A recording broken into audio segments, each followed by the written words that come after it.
Friend, आज है 15 जुलाई। तो चलिए देखते हैं आज का करंट अफेयर्स। और फ्रेंड्स, खुद ही को कर बुलंद इतना, खुदा बंदे से पूछे बता तेरी रजा क्या है। जी हाँ, कोशिश करते रहें और एक ऐसा टाइम आता है कि खुदा भी पूछते हैं बताओ तुम्हें क्या चाहिए। देखिए, आज की वीडियो में 8 क्वेश्चंस होते हैं। वो जो इम्पॉर्टेंट न्यूज़ होते हैं उसी को कवर किया जाता है। उसके अलावा सबसे पहले वीडियो में होता है रिवीजन क्वेश्चन, तो वो हम लोग देखते हैं। India has recently tested with सब सोनिक क्रूज मिसाइल। तो भारत ने अभी हाल में सब सोनिक क्रूज मिसाइल टेस्ट किया है।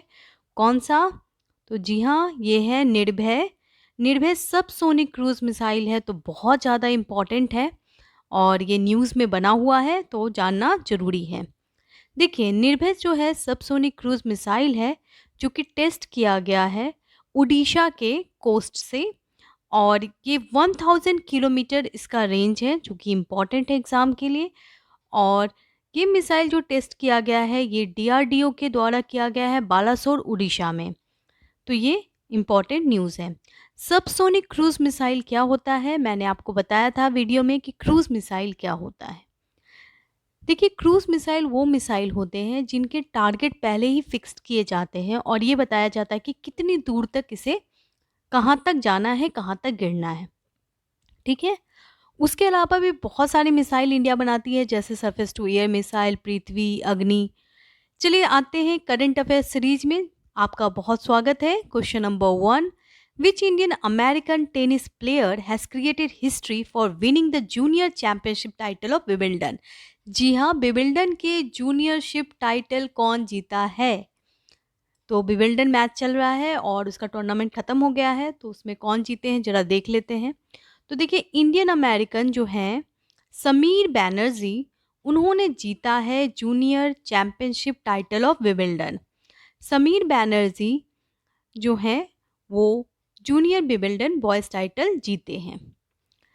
देखिए, विबिल्डन चल रहा है तो उससे रिलेटेड क्वेश्चन देख लेते हैं। Question number 2, who has won the Wimbledon men's title championship.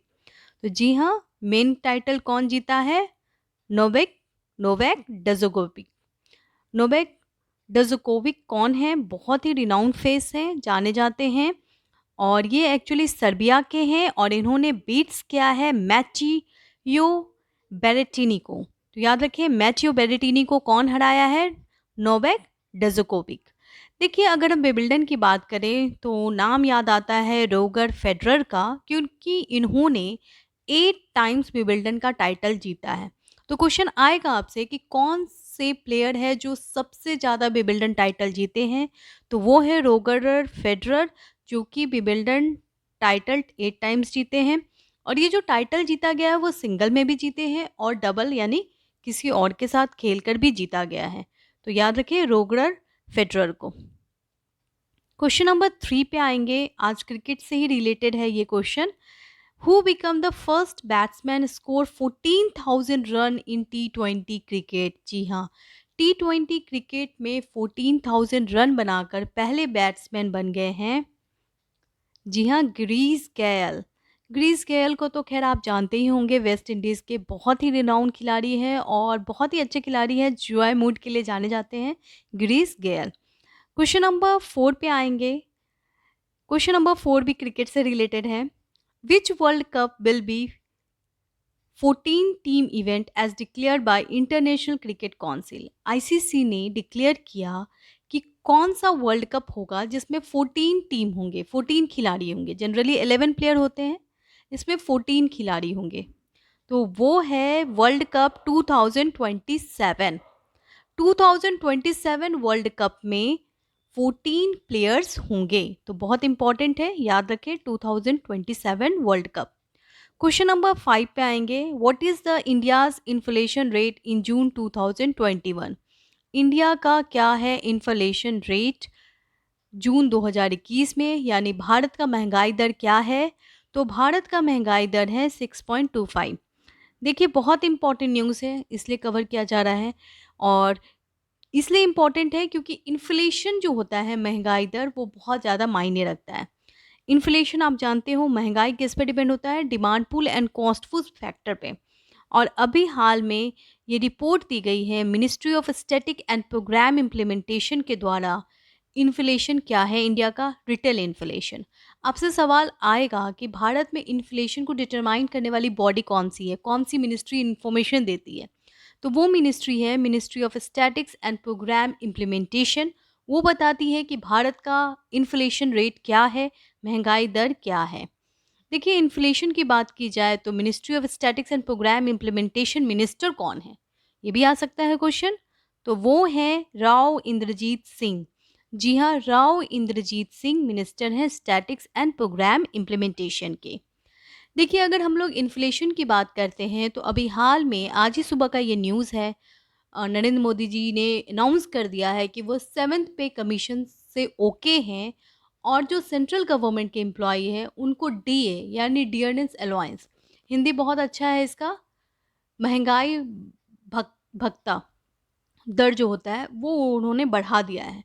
तो डियरनेस अलाउंस जो है वो बढ़ गया है और जो सेंट्रल गवर्नमेंट के एम्प्लॉई हैं उनको पहले 17% दिया जाता था।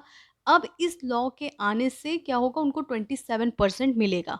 अभी नहीं मिलेगा, 7th पे कमीशन कंप्लीटली अभी आया नहीं है, लेकिन आने की पूरी संभावना हो चुकी है। ठीक है, क्वेश्चन नंबर 6 पे आएंगे। क्वेश्चन नंबर 6 पे आते हैं।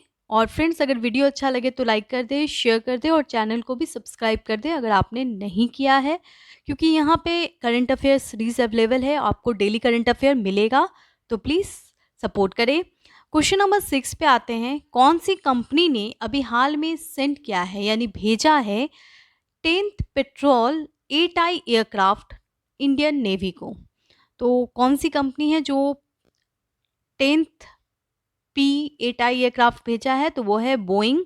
बोइंग कंपनी ने भेजा है इंडियन नेवी को। क्वेश्चन आ सकता है किसको भेजा गया? एयरक्राफ्ट है तो हो सकता है कि इंडियन आर्मी को भेजा जाए या फिर इंडियन एयरफोर्स को भेजा जाए, तो नहीं, ये इंडियन नेवी को भेजा गया है। क्यों? क्योंकि ये जो पी है ना, P8I एयरक्राफ्ट, ये क्या है? ये एक्चुअली ऐसा एयरक्राफ्ट है जो कि मेरीटाइम सर्वेलेंस में बहुत इम्पोर्टेंस रोल निभाएगा। ठीक है, तो मेरे मेरीटाइम सर्वेलेंस के लिए ये इम्पॉर्टेंट है, यानी निगरानी करने के लिए, पानी के क्षेत्र को निगरानी करने के लिए ये इम्पॉर्टेंट है। ठीक है, क्वेश्चन नंबर 7 पे आएंगे। Which country has accepted India's unified payment QR code? Bharat का यूनिफाइड पेमेंट सर्विस जो है, जिसे हम सभी जानते हैं, उसको कौन सी कंट्री ने एक्सेप्ट कर लिया है? ठीक है, तो वो कंट्री है भूटान। भूटान ने भीम यूपीआई तो आप जानते ही हैं, यूनिफाइड पेमेंट सर्विस, उसको एक्सेप्ट कर लिया है। ठीक है, भीम यूपीआई को भूटान ने एक्सेप्ट कर लिया है। ये बात हमारी फिनांस मिनिस्टर कौन है, मिसेस सीतारमन, उन्होंने बताया है।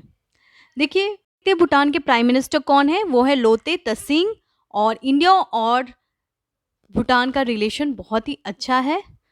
चलिए आगे बढ़ते हैं क्वेश्चन नंबर 8 की तरफ। Which is the first north eastern Indian state to propose a legislation to protect cattle? कौन सी स्टेट है, नॉर्थ ईस्टर्न स्टेट, जिसने कैटल प्रोटेक्शन एक्ट ला रहा है? गेस कर ले, बहुत इजी, आप गेस करोगे। जी हाँ, इसका आंसर है आसाम। आसाम ने बहुत सारे लॉ लाए हैं, आप देख ही रहे हैं, तो आसाम ने ही ये किया है और कैटल प्रोटेक्शन एक्ट आ रहा है। ये इम्पॉर्टेंट इसलिए है क्योंकि नॉर्थ ईस्ट इंडिया में कैटल रियर किया जाता है और कैटल का खाने में भी इस्तेमाल किया जाता है, यानी बीफ ईटिंग वहाँ कॉमन है। और ऐसे में नॉर्थ ईस्टर्न स्टेट के एक स्टेट ने डिक्लेयर कर दिया है कि वो कैटल प्रोटेक्शन एक्ट ला रहा है। वो स्टेट है कौन सा? आसाम। अगर हम लोग बात करें कौन कौन से स्टेट ने कैटल प्रोटेक्शन एक्ट लाया है, एक्चुअली ऐसे ही मेरी बात हो रही थी एक फ्रेंड से, तो उसने मुझे बताया, उसने मुझसे पूछा कि क्या बीफ ईटिंग उत्तर प्रदेश में बैन है? तो ये सवाल मेरे माइंड में बहुत स्ट्राइक किया और मैंने उस पर थोड़ा सर्च किया, तो मैंने पाया कि उत्तर प्रदेश, मध्य प्रदेश और कर्नाटका ने कैटल प्रोटेक्शन एक्ट लाया हुआ है। अब इसके अंतर्गत क्या होगा, थोड़ा डिटेल में बताना चाहूँगी। देखिए, इसके अंतर्गत रेगुलेट किया जाएगा स्लॉटर ऑफ काउ। रेगुलेट करने का मतलब क्या होता है? रेगुलेट करने का मतलब बैन नहीं होता है। रेगुलेट करने का मतलब होता है कि हम लोग कैटल स्लॉटर अलाउ तो कर रहे हैं, लेकिन सारे कैटल का नहीं। उत्तर प्रदेश सरकार ने काउ स्लाउटर्ड अलाउ नहीं किया है, यानी कि गाय को नहीं काटा जा सकता, लेकिन बफेलो स्लॉटर्ड अलाउ है। ठीक है, उत्तर प्रदेश गवर्नमेंट में। अगर हम लोग आगे देखें कैटल प्रोटेक्शन एक्ट के अंतर्गत क्या होता है, तो इसके अंतर्गत रेगुलेट किया जाता है, यानी कि जो भी स्लॉटरिंग हो रही इसको देखा जाता है। जैसे कि जो गाय बूढ़े हो जाते हैं, जिसका कोई यूज़ नहीं है, ऐसे गाय को काटा जा सकता है, ऐसे बफेलो को काटा जा सकता है। ठीक है, ये है कैटल प्रोटेक्शन एक्ट के अंतर्गत। दूसरा जो इम्पोर्टेंट चीज़ इसमें होता है ट्रेडिंग के बारे में। इलीगल ट्रेडिंग अलाउ नहीं है। इसका मतलब ये नहीं है कि लीगली कोई बीफ ट्रेड नहीं कर सकता, ऐसा नहीं है। ऐसे स्टेट में भी बीफ ट्रेडिंग होती है, तो बीफ कंप्लीटली बैन नहीं है उत्तर प्रदेश में। ठीक है, और मध्य प्रदेश कर्नाटका की बात की जाए तो वहाँ भी अभी हाल में कर्नाटका ने ही लॉ लाया है कैटल प्रोटेक्शन एक्ट, तो ये इम्पॉर्टेंट है। तो याद रखिए कौन कौन से स्टेट ने कैटल प्रोटेक्शन एक्ट लाया है। चलिए आगे बढ़ते हैं, देखते हैं आज का सवाल। The first Indian swimmer qualify the Tokyo Olympics. First Indian main swimmer जिन्होंने क्वालिफाई कर लिया है टोक्यो ओलंपिक, उनका नाम बताएं। फ्रेंड्स, इंपॉर्टेंट क्वेश्चन है इसलिए डाला गया है। अगर आपको वीडियो अच्छा लगे तो लाइक कर दें, शेयर कर दें और चैनल को सब्सक्राइब कर दें। Thank you so much.